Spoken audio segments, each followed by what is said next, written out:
Maayong adlaw mga kaluds. Maayong adlaw bro. Bro. Ay si Boss Titing. Katunang utana sa kuha kung unsa nay presyo sa mga kalakalan ron sa mga junk shop. Presyo sa kalakal. Ang pit bottles, mineral water ang tawag nila, pit bottles kanina ni. Mo ni ang top na turon mga simanaha, mo ni rong mga panahona ang mahal. Taas ang presyo ani ha, pit bottles. Gi-prepare na ni Boss Titing kay sa Davao, Davao Beach ta ha, Davao Beach.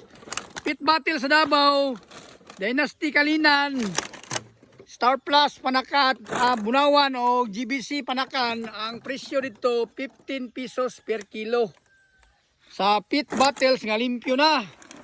Wala na label, walay tubig. Limpyo na, bahalag na itaklob basta walay label, ang samaan ni walay label. Limpyo na kay clear. Tag 15 pesos ang kilo. Kamoy mo deliver sa Davao ha. Davao Vista, Davao Beach. 15 pesos per kilo pit bottles. Okay. Pili-pili lang mo dito sa mga planta.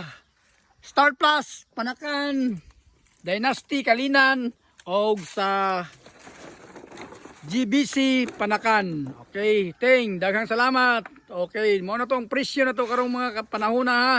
Daghang salamat mga kaludes, daghang salamat.